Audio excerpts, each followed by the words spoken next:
Pag-aralan ng wasto, panatiling sariwang hangin. Tayo po ay nandito ngayon sa step 2 ng ating registration as hazardous waste generator through the hazardous waste management system.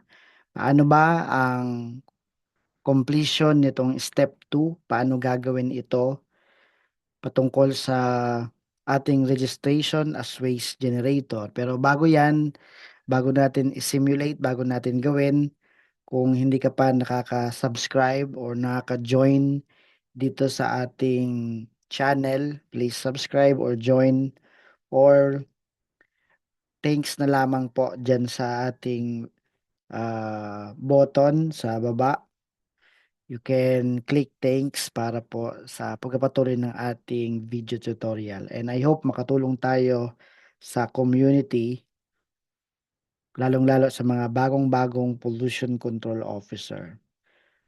So, paano ba ang completion? Paano ba itong step 2 ng hazardous waste management system sa pag-register as hazardous waste generator?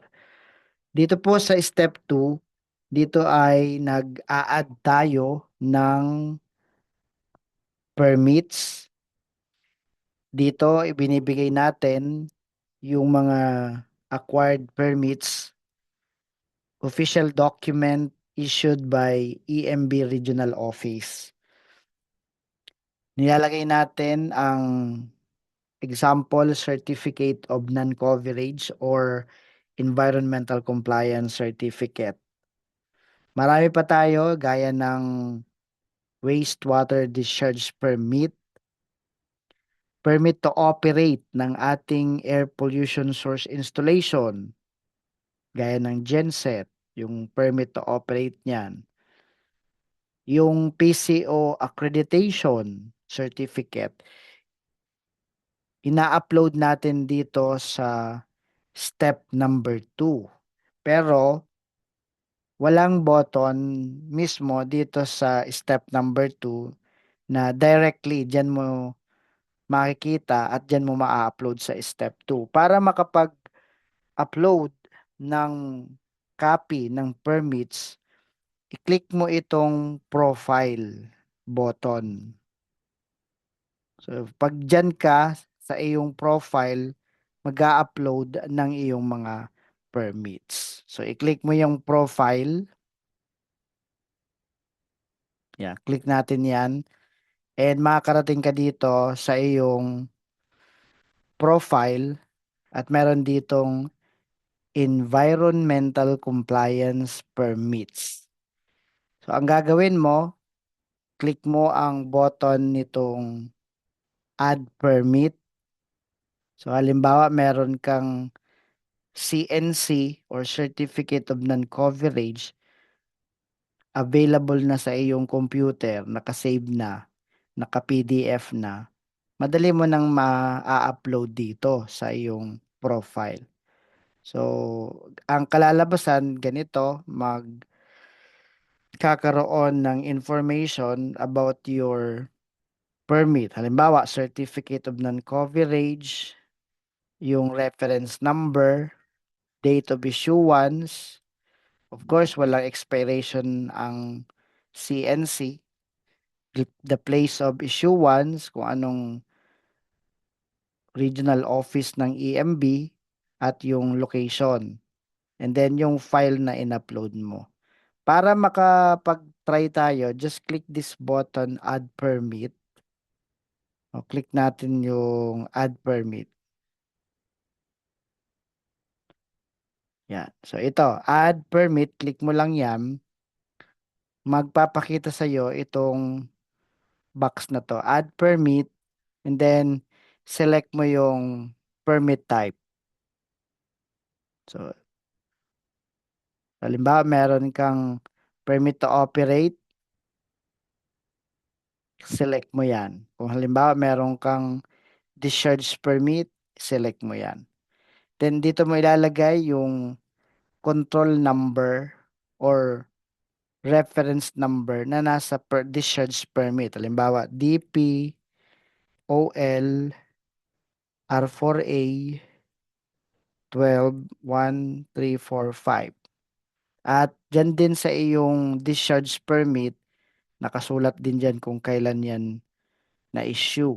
So, halimbawa, May 12, 2026.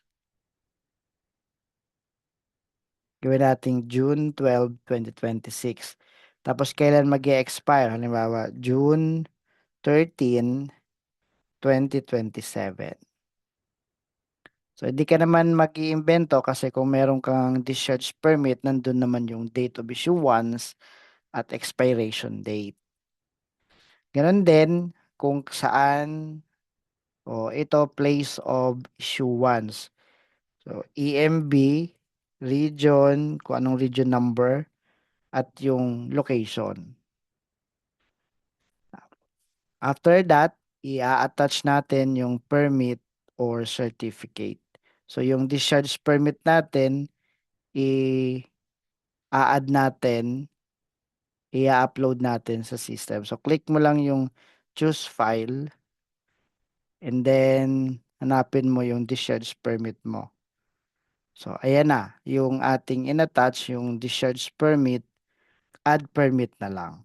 So, click mo itong add permit button para mapunta doon sa iyong account. So, punta ka sa iyong step number 2.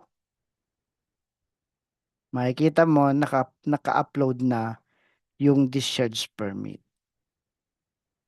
So, yan, yung discharge permit, yung permit number, date of issuance, and then yung expiration date. And then the place of issuance. So, ganun lang ang gagawin natin. So, kung meron kang certificate of non-coverage, discharge permit, kung meron ka pang ibang permit, i-upload mo lang dito. Again, halimbawa, meron kang PCO accreditation, click mo lang yung profile ulit. Yan. So, under the profile tayo, nag-upload ng mga permits and then nagre-reflect na lang yan dyan sa iyong system. So, ano nga yun? Gagawin natin under environmental compliance permits. Under po nito, nandyan yung mga permits mo na ina-upload. Pero kung gusto mong dagdagan, click add permit. O click natin yung add permit. Tapos fill up ka ulit nitong box na to, add permit na to.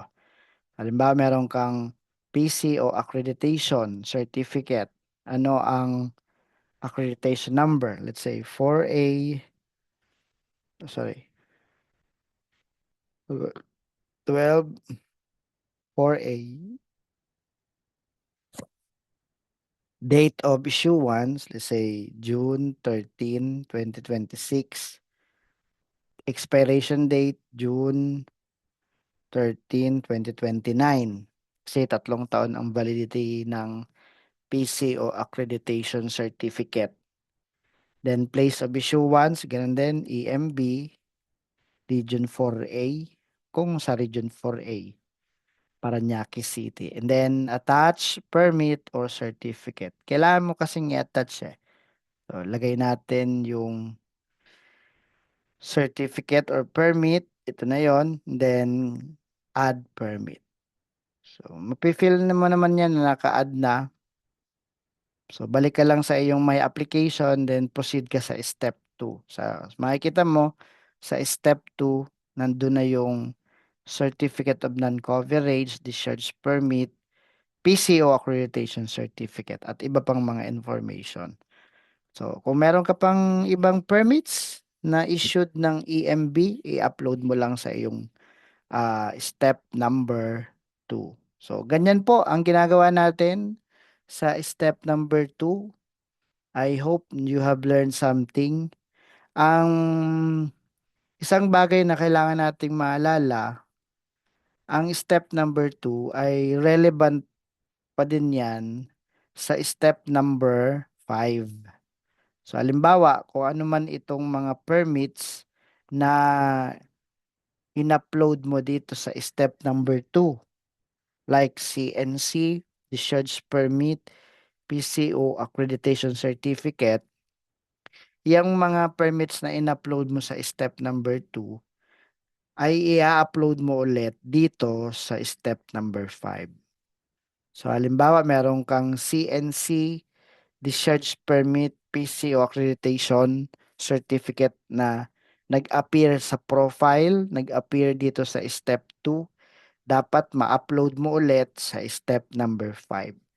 So hindi naman yan kalabisan kasi yung sa step 5, ito talaga yung step for the uploading of documentary requirements. So we are to upload required documents. Isa sa required document, yung mga permits na meron tayo na in-upload mo sa profile na nag-reflect sa step number 2. And make sure na kung ano yung control number or permit number na na-encode mo, yun talaga ang nag-a-appear sa iyong document. Otherwise, i-return sa iyo ang iyong application or registration as waste generator. Kasi kailangan consistent kung ano yung inattach mong document, yung reference number nito, yun din ang nandito sa iyong step number 2. What if wala ka pang discharge permit, wala ka pang PCO accreditation certificate? Paano ito? Mag-attach ka dyan ng mga proof of ongoing application. Screenshot of submitted application. Usually may mga application reference number din yan. O di, for the meantime, under the permit number, yung application reference number muna. Sana tanggapin ng iyong evaluator. So iba-iba kasing regional offices, mayroong hindi tinatanggap yan, kailangan mo nang antayin mo nang ma-approve ang iyong discharge permit, ang iyong PCO accreditation bago ka dito sa transaction mo sa HWMS. Pero sa ibang pagkakataon, kung gusto mong makapag-submit na ng registration, kahit yung application reference number or yung proof ng ongoing application or submitted application, mahalaga meron kang attachment sa required documents, lalong-lalo sa step number 5. Ang iba naman kasi sa discharge permit, wala naman talaga silang kailangang i-apply kasi exempted sila. Yung iba naman, wala din kailangang permit to operate kasi nga wala din naman silang air pollution source installation, so exempted din sila. Ang ina-attach na rin dyan yung affidavit na wala silang air pollution source installation or yung certificate of interconnection, a certification issued by the owner, operator, or from the lessor na nakakonect lamang sila sa centralized treatment system ng building o ng isang facility. So, kaya exempted sila. So, hindi sila pwedeng mag-apply na ng discharge permit kasi nakakonect na sila. Ang ina-attach mo na lang dyan, yung certificate of interconnection. So, maaring not applicable na sa permit number, pero pwede mo ilagay yung date of issuance. Ano po? So, this is your step number 2.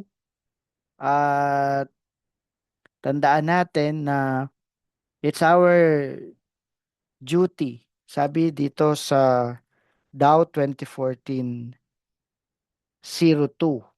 entitled Revised Guidelines for PCO Accreditation. Nasusulat dyan sa Section 10, Section 10, Duties and responsibilities of accredited PCO. The accredited PCO shall, itong number 3, attend to all permitting and registration requirements of the establishment. So yung mga permits, ina-upload natin sa step number 2, yung registration na ginagawa natin as a hazardous waste generator, ginagawa natin ngayon. So it's the duty and responsibility of an accredited PCO. So tama itong ating registration, ina-upload natin yung mga permits na meron tayo. So I hope you have learned how to complete step 2.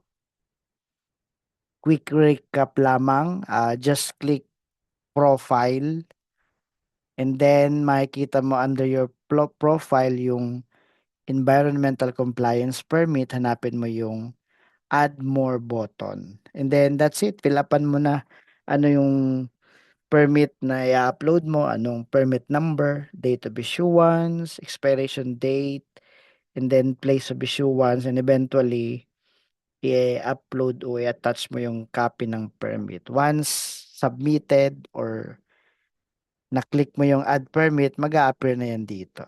So, ganun lang ang ating ginagawa sa step number 2 at sinasabi natin na yung permit na in-upload mo na nag-reflect dito sa step 2 ay dapat i-upload mo ulit sa step number 5.